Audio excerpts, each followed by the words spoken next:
আজকে আমি আপনাদের সঙ্গে পালং শাক দিয়ে একটি দুর্দান্ত স্বাদের রেসিপি শেয়ার করে নেব।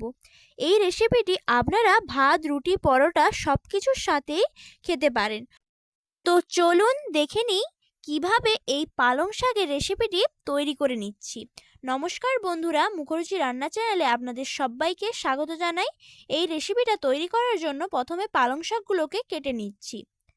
পালং শাকের নিচের দিকগুলো কেটে বাদ দিয়ে দিলাম। তারপরে এইভাবে ঝিরিঝিরি করে কেটে নিচ্ছি। যেভাবে শাক ভাজার জন্য শাক কাটি সেইভাবেই কেটে নিতে হবে ঝিরিঝিরি করে। দেখুন একই রকমভাবে সব শাকগুলো কেটে নিয়েছি। এবারে এদিকে একটা কড়া বসিয়ে নিয়েছি। কড়ার মধ্যে বেশ কিছুটা পরিমাণে সাদা তেল দিয়ে দিলাম। তেলটা একটু গরম হয়ে গেলে এর মধ্যে 1 চামচ জিরে দিয়ে দিচ্ছি। তারপরে পেঁয়াজ কুচিটা দিয়ে দিচ্ছি।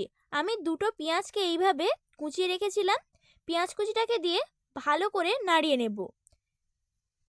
পেঁয়াজটা যখন একটু নরম হয়ে আসবে তখন এর মধ্যে 1 চামচ রসুন বাটা আর 1 চামচ আদা বাটা দিয়ে দেব। রসুন বাটা আর আদা বাটাটাকে দিয়ে ভালো করে ভেজে নেব পেঁয়াজের সঙ্গে।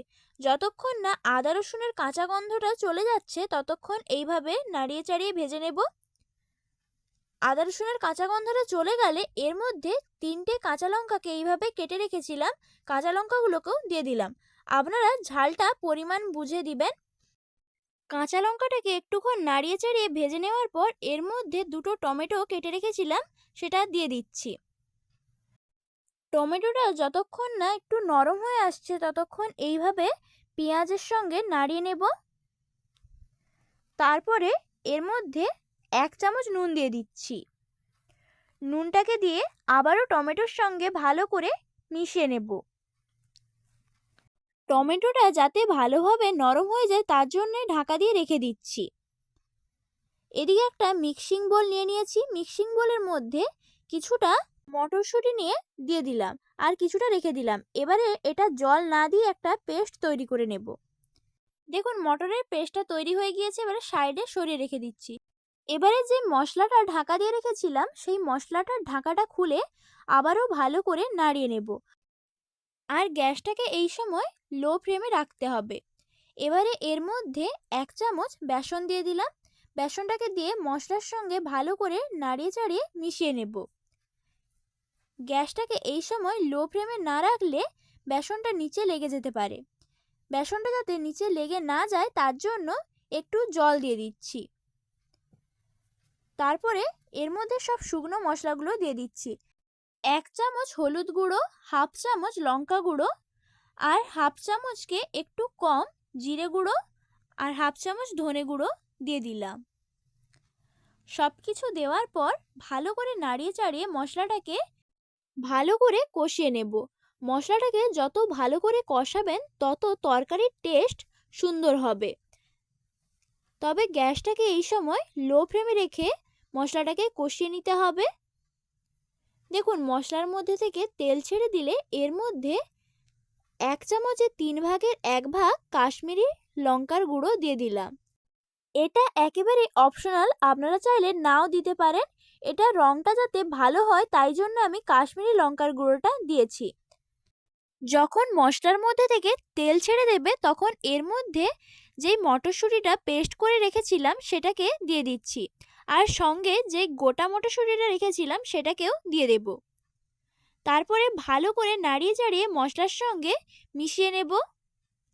মেশানো হয়ে গেলে এর মধ্যে 2 কাপ গরম জল দিয়ে দিচ্ছি। জলটা আমি উষ্ণ গরম করেছি।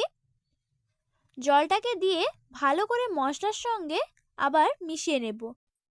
এবারে গ্যাসটাকে মিডিয়াম ফ্লেমে করে ঢাকা দিয়ে কিছুক্ষণের জন্য রেখে দিচ্ছি।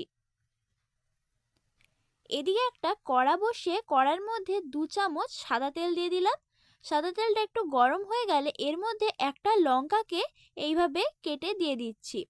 লঙ্কাটাকে একটু নেড়েচেড়ে ভেজে নেওয়ার পর 6-7টা রসুনকে এইভাবে ছাড়িয়ে রেখেছিলাম, রসুনটাকেও দিয়ে দিলাম। রসুনটাকে দিয়ে আবারও ভালো করে নাড়িয়ে চাড়িয়ে পালং শাকটাকেও দিয়ে দিব। পালং শাকের তো অনেক রেসিপি খেয়েছেন, এইভাবে একবার বানিয়ে দেখবেন, খেতে অসাধারণ লাগে। আর যে খাবে সে বারবার খেতে চাইবে। এই তরকারিটা এতটাই টেস্টি হয়। দেখুন পালং শাকটাকে ভালো করে নেড়েচেড়ে ভেজে নিয়েছি, খুব বেশি সেদ্ধ করার দরকার নেই। এবারে নামিয়ে রেখে দিচ্ছি। এদিকে যে মশলাটা তৈরি করে রেখেছিলাম সেই মশলাটার ঢাকাটা খুলে নিচ্ছি, তারপরে পালং শাকটা দিয়ে দিচ্ছি। এইভাবে পুরো পালং শাকটাকে দিয়ে দেব এই গ্রেভির মধ্যে। আর গ্যাসটাকে এই সময় হাই ফ্লেমে করে দিচ্ছি। দেখুন ভালো করে নাড়িয়ে চাড়িয়ে গ্রেভির সঙ্গে মিশিয়ে নিচ্ছি পালং শাকটাকে। তারপরে গ্রেভিটা যখন এইভাবে একটু ঘন হয়ে আসবে তখন এর মধ্যে ধনেপাতা কুচি দিয়ে দিচ্ছি। ধনেপাতা কুচিটাকে দিয়ে আবারও ভালো করে তরকারির সঙ্গে মিশিয়ে নেব। মেশানো হয়ে গেলে এর মধ্যে 1 চামচ চিনি দিয়ে দিচ্ছি। চিনিটা দিলে তরকারির টেস্ট দ্বিগুণ হয়ে যায়। দেখুন চিনিটাকে দিয়ে ভালো করে নাড়িয়ে নিচ্ছি আর গ্যাসটাকে অফ করে দিচ্ছি।